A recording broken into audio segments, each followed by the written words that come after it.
तो बच्चों ये है देखो आपका 11th क्लास का दूसरा चैप्टर जो कि है रिलेशन एंड फंक्शंस। ये 12th क्लास में भी आपका चैप्टर रिपीट होगा जो कि होगा चैप्टर नंबर 1। ठीक है, ये जो चैप्टर है एक्चुअली इसको प्री कैलकुलस में गिना जाता है। अगर आप किसी अच्छी किताब से पढ़ोगे जैसे सिंगेज वगैरह तो इसको प्री कैलकुलस में काउंट किए जाते हैं। प्री कैलकुलस के टॉपिक्स जैसे रिलेशन फंक्शन हो गया और अपने लिमिट्स हो गया, कंटिन्यूटी हो गया, डिफरेंशिएबिलिटी हो गया, ये सारे आपके प्री कैलकुलस में काउंट किए जाते हैं। But still we are sticking to NCERT. ठीक है, तो अब देखो यहाँ पे कार्टेशियन प्रोडक्ट ऑफ सेट की बात की गई है सबसे पहले। अब कार्टेशियन प्रोडक्ट ऑफ सेट क्या होता है, तो यहाँ पे मैं दो सेट्स अज्यूम करता हूँ। पहला सेट है आपका, ले लेते हैं जिसको 1 2 3। ठीक है, पहला सेट ए लिया। दूसरा सेट मैंने सेट बी, जो कि मैं ले रहा हूँ ए और बी। ठीक है, ये ज्यादा बड़ा नहीं ले रहा मैं। तो अब मुझसे बोला गया है कि सेट ए का सेट बी से कार्टेशियन प्रोडक्ट ढूंढिए। तो कैसे ढूंढेंगे कार्टेशियन प्रोडक्ट सेट ए का सेट बी से? ये है set A cross set B.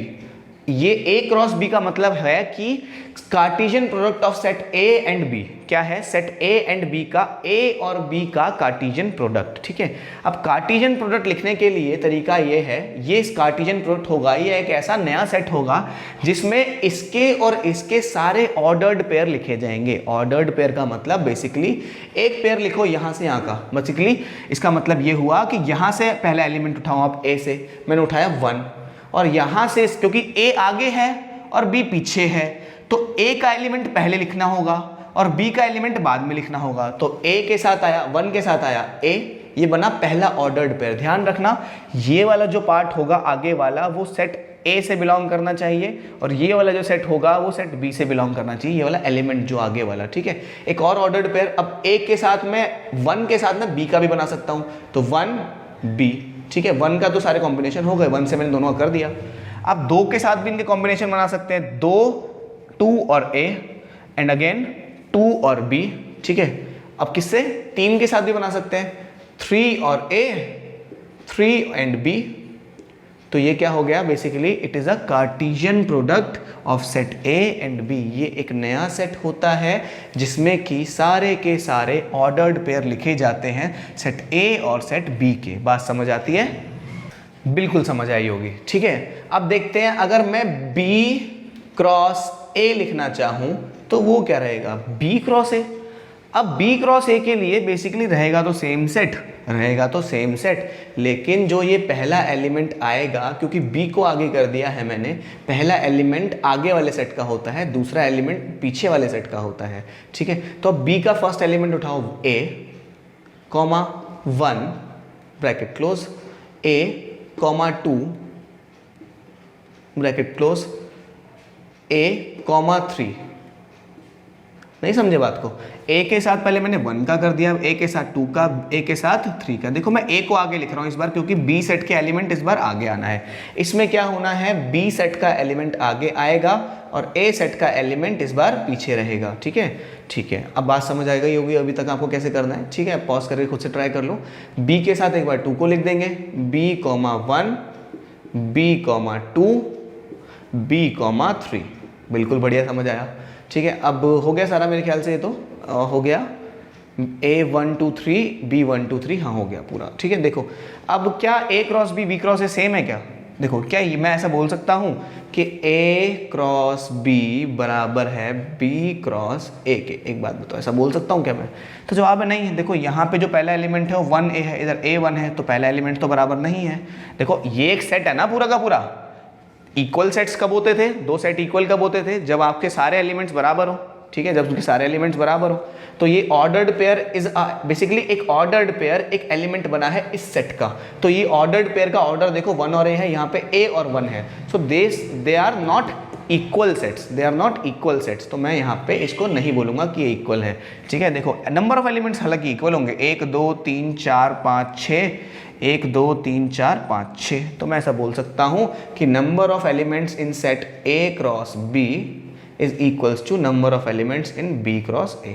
ये बराबर होंगे, लेकिन ठीक है नंबर ऑफ एलिमेंट्स बराबर होंगे बट सेट्स बराबर नहीं होंगे, वो सेट्स इक्वल सेट्स नहीं होंगे, हालांकि नंबर ऑफ एलिमेंट्स बराबर होंगे। ठीक है, इसमें कंफ्यूज मत हो जाना नंबर ऑफ एलिमेंट्स क्यों बराबर हो रहे हैं। अगर एक सेट ऐसा लिखूं मैं A, ठीक है 1 2 3, और सेट बी लिखूँ ऐसा मैं बी, जिसमें लिखूँ मैं पी क्यू आर, ठीक है। तो देखो बिल्कुल एंटायरली अलग सेट्स हैं, लेकिन नंबर ऑफ एलिमेंट्स दोनों में तब भी बराबर है, ठीक है। तो ज़रूरी नहीं है कि एग्जैक्टली सेम सेट्स होने पे नंबर ऑफ एलिमेंट्स बराबर होते हैं, अलग अलग सेट्स के भी हो सकते हैं, ठीक है। चलते हैं डेफिनेशन पे, इसकी डेफिनेशन क्या कहती है। तो देखो ये है सिंपल सी definition a P cross Q की, कोई एक सेट होगा पी, कोई एक सेट होगा क्यू। ये डेफिनेशन क्या कह रही है बेसिकली कि P क्रॉस Q में एलिमेंट आएगा X और Y, बेसिकली X और Y करके एक एलिमेंट आएगा, ठीक है। सारे एलिमेंट्स X और Y ही होंगे उनके, जहाँ पे जो X होगा बेसिकली जो पहला वाला पार्ट होगा बिलोंग करेगा P से, और जो Y होगा जो ऑर्डर्ड पेयर का दूसरा वाला पार्ट होगा वो बिलोंग करेगा Q से, ठीक है। सिमिलरली अगर मैं Q क्रॉस P की लिखूँ तो ये क्या बनेगा, यहाँ पर आएगा अपना वही X और Y, लेकिन इस बार जो x होगा वो बिलोंग करेगा q से और y होगा वो बिलोंग करेगा p से, ठीक है। बात समझ आती होगी, ये बिलोंग्स टू का निशान है ना। तो ये डेफिनेशन समझ गए होंगे, कोई बड़ी बात नहीं थी इसको समझने में। अब देखो एग्जाम्पल पे चलते हैं, जो कि है अपने एग्जाम्पल नंबर, तो देखो ये है अपना एग्जाम्पल नंबर 1। अब एग्जाम्पल नंबर 1 में हमें दो ऑर्डर्ड पेयर दिए हैं, क्या दिए हैं, दो ऑर्डर्ड पेयर दिए। मतलब क्या हुआ, ध्यान दो, एक अगर बोला है दो ऑर्डर्ड पेयर बराबर हैं, मतलब क्या है, बराबर है। अगर एक ऑर्डर्ड पेयर लिखता हूं मैं a कॉमा b, और बोला है ये a कॉमा b एक और ऑर्डर पेयर के बराबर है, एक और ऑर्डर्ड पेयर लिखता हूं मैं, जैसे वहां पे 2 और 3, ठीक है। और मैं सेट क्लोज करता हूं बार बार, ठीक है। इसमें ये वाला ब्रैकेट नहीं यूज करते ऑर्डर्ड पेयर में। ऑर्डर्ड पेयर बेसिकली सेट का एक एलिमेंट होता है जो कि अंदर आता है, ठीक है। तो इस सेट में नहीं यूज करेंगे उसको ना, सेट वाले ब्रैकेट को नहीं देंगे इसको। अब ऑर्डर्ड पेयर में फर्स्ट एलिमेंट कह रहा है दोनों ऑर्डर्ड पेयर इक्वल हैं, दोनों ऑर्डर्ड पेयर इक्वल हैं। तो ऑर्डर्ड पेयर का फर्स्ट एलिमेंट जो होगा वो इस वाले ऑर्डर्ड पेयर के फर्स्ट एलिमेंट के बराबर होगा। इस ऑर्डर्ड पेयर का जो सेकंड एलिमेंट होगा वो इस ऑर्डर्ड पेयर के सेकंड एलिमेंट के बराबर होगा। बात समझ आ गई होगी, ठीक है। तो बोल रहा है अगर ये दोनों ऑर्डर्ड पेयर इक्वल हैं तो x और y की वैल्यू निकालो। खुद कर सकते हो आप इसको, मतलब पहला ऑर्डर्ड पेयर का जो पहला एलिमेंट है वो इस वाले ऑर्डर्ड पेयर के पहले एलिमेंट के बराबर हुआ। इस वाले ऑर्डर्ड पेयर का जो दूसरा एलिमेंट है वो इस वाले ऑर्डर्ड पेयर के दूसरे एलिमेंट के बराबर हुआ। सो यहाँ x यहाँ से आया, इधर जाके माइनस हो गया है तो 2 आया यहाँ से, y यहाँ पे आया, इधर जाके प्लस हो गया तो 3 आया यहाँ से, ठीक है। इजी क्वेश्चन है, समझ गए होंगे कैसे ऑर्डर्ड पेयर में बेसिकली आगे वाला पार्ट आगे वाले पार्ट के बराबर होता है। ये ऑर्डर्ड पेयर समझा रहा था ये क्वेश्चन आपको। एग्जाम्पल नंबर 2 देखते हैं। देखो एग्जाम्पल नंबर 2 में बोल रहा है एक P सेट दे रखा है, एक Q सेट दे रखा है, ये R लिखा है, ठीक है, R लिखा है ये, ठीक है। तो पूछा है P क्रॉस Q निकालो, Q क्रॉस P निकालो, पूछा है क्या ये दोनों इक्वल है। खुद से पॉज करके ट्राई करेंगे इसको, ठीक है। अब ध्यान देते हैं कि पहले मैं P क्रॉस Q निकालता हूँ, P क्रॉस Q खुद से करके ना बस स्किप कर दिया करो, वीडियो आंसर चेक कर लिया करो थोड़ी देर तक के लिए, ठीक है। फिर P क्रॉस Q में क्या करेंगे, बेसिकली पहला जो इस ऑर्डर्ड पेयर लिखेंगे, अब जो पहला एलिमेंट होगा वो इससे आएगा, यानी कि A कॉमा R कॉमा डाल के, B कॉमा R कॉमा डाल के, C कॉमा R, ठीक है। A B पहले बेसिकली सबका मैंने इसके साथ कॉम्बिनेशन बना दिया, और तो कुछ बनेगा नहीं, बस यही हुआ। अब Q क्रॉस P लिखते हैं, Q ये कितना आएगा, Q क्रॉस P बेसिकली पहला एलिमेंट इसका रहेगा R कॉमा A ब्रैकेट बंद, R कॉमा B ब्रैकेट बंद, ये मेरा कॉमा लगता है, ठीक है, 1 मत मान लेना इसको, R कॉमा C ब्रैकेट बंद। तो क्या ये दोनों सेट्स इक्वल हैं। देखो इसका पहला एलिमेंट है A comma R ordered pair, क्या ये ऑर्डर्ड पेयर इसके बराबर है, क्या पहला ऑर्डर्ड पेयर इसके बराबर है, तो जवाब है नहीं। क्या दूसरा ऑर्डर पेयर इसके बराबर है, तो जवाब है नहीं। क्या तीसरा ऑर्डर पेयर इसके बराबर है, तो जवाब है नहीं। तब कोई एलिमेंट बराबर ही नहीं आ रहा, तो मैं बोल सकता हूं कि Q cross P is not equals to P cross Q। बात समझ आई होगी आपको, ठीक है। आगे बढ़ते हैं। तो ये है अपना एग्जाम्पल नंबर 3, ठीक है। ये टॉपिक अभी तक यही चल रहा है, कार्टेशियन प्रोडक्ट ऑफ सेट्स, ठीक है। तो देखो एग्जाम्पल नंबर 3 में हमें 3 सेट्स दे रखे हैं, पहला सेट, दूसरा सेट, तीसरा सेट। तो पहले में कह रहा है पहले पार्ट में कि पहले A cross B intersection C निकालो। तो ठीक है, करते हैं फर्स्ट वाला पार्ट। फर्स्ट वाले पार्ट में मुझे क्या करना है, A cross B intersection C निकालना है, ठीक है। ये करते हैं। तो इसके लिए पहले मैं B इंटरसेक्शन C निकाल देता हूँ, तो क्या बनेगा, B intersection C। B intersection C के लिए बेसिकली वो सेट चाहिए मुझे जो कि इन दो, ये बेसिकली मुझे वो सेट चाहिए जो कि इसमें और इसमें कॉमन एलिमेंट्स हैं, ठीक है। कॉमन एलिमेंट्स कौन से होते हैं, देखो यहाँ पे 4 कॉमन है, सिर्फ क्या कॉमन है, 4 कॉमन है बस यहाँ पे। तो मुझे क्या चाहिए, मैं निकालना चाहता हूँ A सेट A क्या है, 1 2 3, मुझे ये तो निकालना है ना, A cross B intersection C। तो सेट A क्या है, 1 2 3 के साथ मुझे क्रॉस करना है किस सेट का, B intersection C। B intersection C कौन है, 4, ठीक है। अभी आप निकाल सकते हो, कैसे निकलेगा, इन दोनों का क्रॉस निकालना है। एक बार इसको इसके साथ रख दो, ठीक है। मुझे पता है फर्स्ट वाले को हमेशा आगे रखते हैं। फर्स्ट 1 और 4, 2 और 4, 3 और 4, ठीक है। तीनों ऑर्डर पेयर बनेंगे। पहला एलिमेंट दूसरा एलिमेंट, पहला एलिमेंट दूसरा एलिमेंट, पहला एलिमेंट दूसरा एलिमेंट, 3 ऑर्डर पेयर बने इसके। तो फर्स्ट वाला आपका हुआ। तो ठीक है बच्चों, अब चलते हैं अपने सेकंड क्वेश्चन पे। सेकंड क्वेश्चन में क्या रहा है, पहले A क्रॉस B निकालो, फिर A क्रॉस C निकालो, दोनों का इंटरसेक्शन कर दो। इजी क्वेश्चन, खुद से ट्राई करेंगे सारे के सारे अब तो, ठीक है। पहले A क्रॉस B निकालने जा रहा हूँ मैं, यहाँ लिख देता हूँ, ऐसे यहाँ लिख देता हूँ मैं A क्रॉस B, जो कितना आएगा A क्रॉस B। बेसिकली पहला एलिमेंट A का होना चाहिए, दूसरा एलिमेंट B का होना चाहिए, ठीक है। अब देखो पहला एलिमेंट A का लिखने जा रहा हूँ मैं, यानी कि 1,3। फिर पहला एलिमेंट इसका लिखता हूँ, अब क्या बनेगा 1,4। बेसिकली आपको करना क्या है, पहले के साथ दोनों कॉम्बिनेशन बना दो, दूसरे के साथ दोनों कॉम्बिनेशन, तीसरे के साथ भी दोनों का कॉम्बिनेशन बना दो, ठीक है। देखते हैं और क्या बना, अपना 1,3 हो गया, 1,4 हो गया, अब 2 3 2 4, अब 3 3 एंड 3 4, ठीक है भाई, समझ आती है। एक के साथ 3 और 4 का, 1 3 1 4, 2 के साथ 3 और 4 का, 2 3 2 4, 3 के साथ 3 और 4 का, 3 3 3 4, ठीक है। ये क्या हो गया A क्रॉस B। अब क्या निकालने जा रहा हूँ मैं, A क्रॉस C, ठीक है। A cross C, A cross C कैसे लिखेंगे, A से C का, ठीक है, A से C का। अब एक के साथ, पहले तो देखो एक के साथ तीनों ही कॉम्बिनेशन बना दो, क्योंकि भाई A के साथ क्यों बना रहा हूँ मैं, इसके साथ क्यों नहीं बना रहा हूँ, क्योंकि मुझे A क्रॉस से निकालने बोला है। तो पहले जिसका होता है उसका एलिमेंट पहले लिखते हैं। एक के साथ मैं लिखूंगा 1 4 1 4 1 4 1 5 1 6, 1 4 1 5 और 1 6, ठीक है भाई, बात समझ आती है। नाउ 2 4 2 5 2 6 क्या बनेगा, 2 4 2 5 2 6। Now 3 4 3 5 3 6।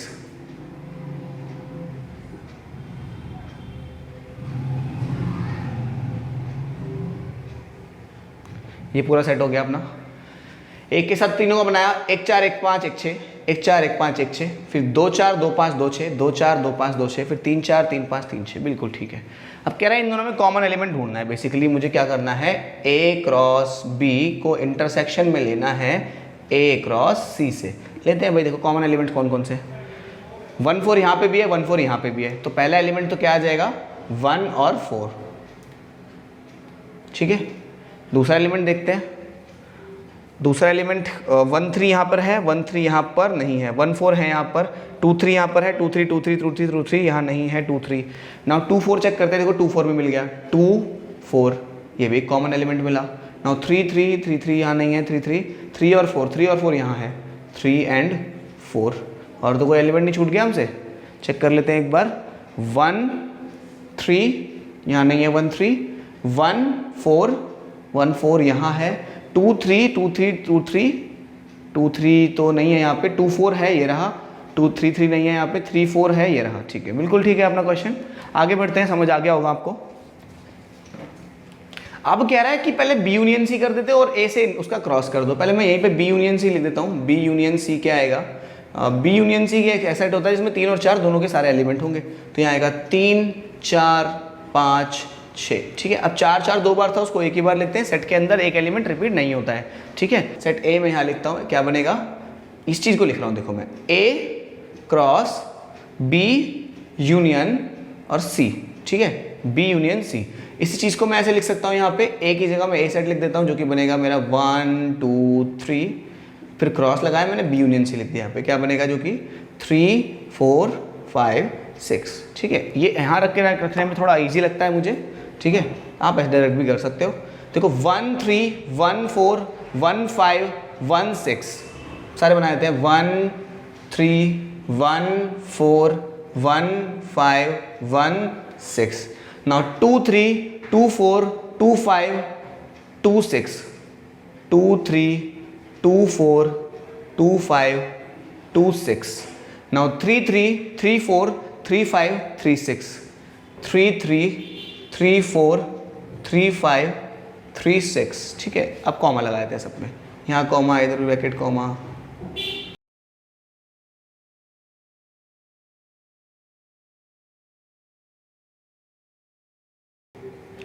ये बन गया क्या हमारा A cross B union C बन गया इतना बड़ा सेट। ठीक है, अब देखो फोर्थ पार्ट में जो था वो A क्रॉस B का इस्तेमाल हो रहा था जो मैंने ऑलरेडी यहाँ कैलकुलेट की थी, A क्रॉस C का इस्तेमाल हो रहा था जो ऑलरेडी मैंने यहाँ कैलकुलेट की थी। ठीक है, तो इन दोनों का पिछली बार हमने इंटरसेक्शन लिखा था इस क्वेश्चन के लिए, है ना। इस क्वेश्चन के लिए मैं यूनियन लिख देता हूँ इनका, है ना। देखो दोनों सेम ही क्वेश्चन है, बस यहाँ इंटरसेक्शन और यहाँ यूनियन, है ना।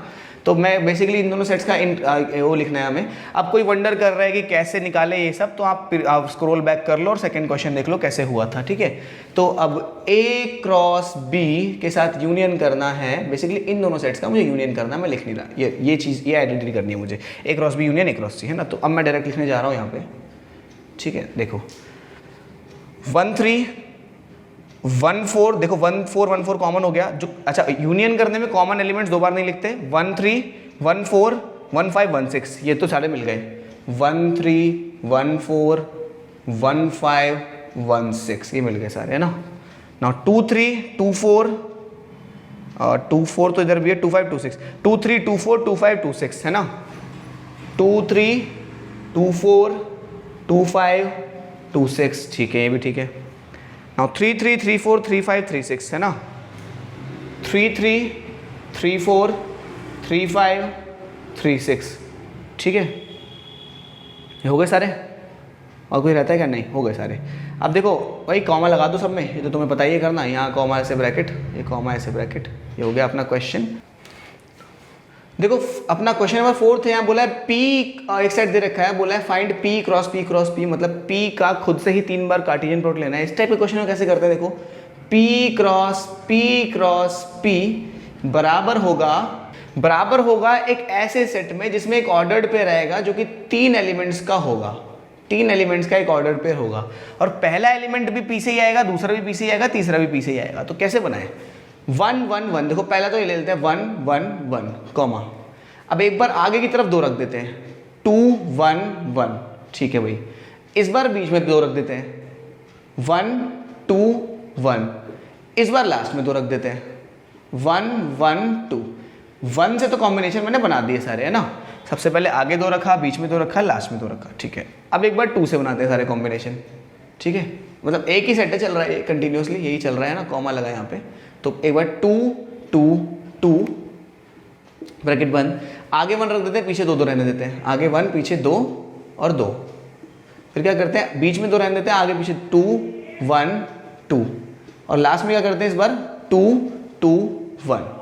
समझ आया होगा आपको कि मैंने P क्रॉस P करने के लिए 3 का एक सेट बनाया जिसमें कि जो ऑर्डर्ड पेयर था, बेसिकली अगर मैं यहाँ पे एक और P कर दूं तो ऑर्डर्ड पेयर में 4 एलिमेंट्स आएंगे, है ना, 4 एलिमेंट्स आएंगे उस ऑर्डर पेयर में, ठीक है। समझ गए होगे अभी तक की कहानी क्या चल रहा है क्या नहीं चल रहा है, वैसे तो इतनी भी समझाने की जरूरत नहीं है ना। तो बेसिकली तीनों सेट्स में जो तीनों एलिमेंट है वो PP से आए और सारे कॉम्बिनेशन मैंने बना दिए, टोटल 8 सेट बने। तो देखो ये है क्वेश्चन नंबर 5, कह रहा है question number 5, R is a set of all real numbers, what do Cartesian product R cross R and R cross R represents. पहले मैं R क्रॉस R की बात करता हूं, ठीक है। तो जो R क्रॉस R रहेगा हमारा वो किसके बराबर रहेगा, बेसिकली R क्रॉस R एक ऐसा सेट बनेगा जिसमें पहला जो एलिमेंट आएगा और एक दूसरा एलिमेंट आएगा। पहले एलिमेंट को मैं X बोल रहा हूँ, दूसरे एलिमेंट को मैं Y बोल रहा हूँ, ठीक है। आप A B C D कुछ ही बोल दो, मर्जी आपकी। तो जो X रहेगा, ये जो आगे वाला X होगा ये R से बिलोंग करेगा, है ना। इसके पहला वाला एलिमेंट पहले वाले से बिलोंग करता है, लेकिन इस केस में दोनों ही एलिमेंट R हैं तो दोनों ही R से बिलोंग करेंगे। Y also belongs to R, ठीक है। अब इस सेट में अगर मैं कुछ एलिमेंट्स लिखना चाहूँ, इस सेट के कुछ एलिमेंट्स लिखना चाहूँ तो वो सारे कोऑर्डिनेट्स आएंगे ऐसे 4, 2, 3, 6, √2, 3.6 के ऊपर बार, ऐसे डॉट डॉट, ऐसे इनफाइनाइट नंबर्स ऑफ एलिमेंट्स आएंगे इसमें, तो है ना भाई। रियल नंबर्स तो वैसे इनफाइनाइट होते हैं, ठीक है। तो अब ये जो है ये बना क्या, एक ऐसा सेट बना, इस सेट का जो ये सेट बना है इसका महत्व समझिए, इसके एसेंस समझो, ठीक है। क्या मतलब हुआ इसका, अब जो ये सेट बना है इसकी आप सिग्निफिकेंस समझो। बेसिकली ये जो सेट बना है ना R क्रॉस R का, R क्रॉस R का, इस R क्रॉस R के जब ये जो सेट्स हैं, ये बेसिकली जो ये एलिमेंट्स हैं ना, ये देखो ये क्या है बेसिकली, ये देखो ये हमारा कार्टेशियन प्लेन याद है आपको, ये पहला एलिमेंट x से बिलोंग कर रहा है, दूसरा एलिमेंट y से बिलोंग कर रहा है, ठीक है।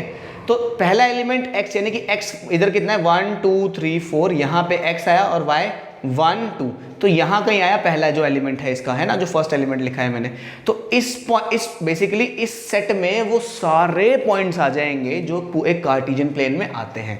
इस सेट में R cross R gives all the points on a 2D Cartesian plane. R cross R gives,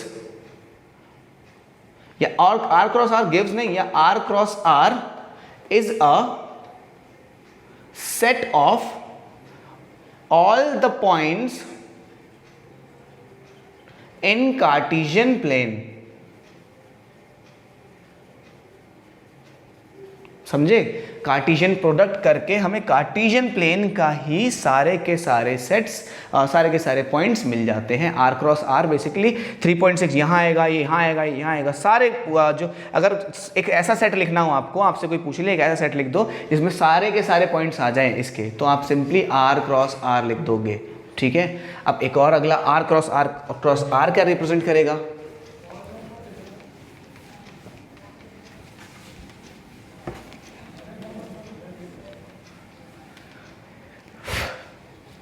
अब देखो R क्रॉस R क्या रिप्रेजेंट करेगा? R क्रॉस R जो रिप्रेजेंट करेगा वो कुछ ऐसा रिप्रेजेंट करेगा कि पहला एलिमेंट x से आएगा, दूसरा एलिमेंट भी x और तीसरा एलिमेंट z। देखो 3 एलिमेंट्स बनते हैं ना 3 के वाले में, है ना। तो जो पहला एलिमेंट रहेगा वो भी R से बिलोंग करेगा, दूसरा एलिमेंट रहेगा वो भी R से बिलोंग करेगा, तीसरा एलिमेंट रहेगा वो भी R से ही बिलोंग करेगा, वो भी R से ही बिलोंग करेगा, है ना। बात समझ आती है? तो ये जो है x y z, ये जो कोऑर्डिनेट्स देगा R क्रॉस R जो कोऑर्डिनेट देगा वो 3D प्लेन में देगा आपको कोऑर्डिनेट्स, ठीक है, जहाँ पे हमारे x y और z एक्सिस होते हैं। ये तीनों से एक्सिस एक दूसरे से परपेंडिकुलर होते हैं। कैसे होते हैं? एक दूसरे से परपेंडिकुलर होते हैं। कैसे? ऐसे ये इससे परपेंडिकुलर होता है, ये वाला इससे परपेंडिकुलर होता है, ठीक है, ये ऐसे ये इससे परपेंडिकुलर होता है, और ये वाला इससे भी परपेंडिकुलर होता है, ऐसा। ये तीनों एक दूसरे से परपेंडिकुलर होते हैं, है ना। और ये पीछे ये भी इससे परपेंडिकुलर ही होता है, ये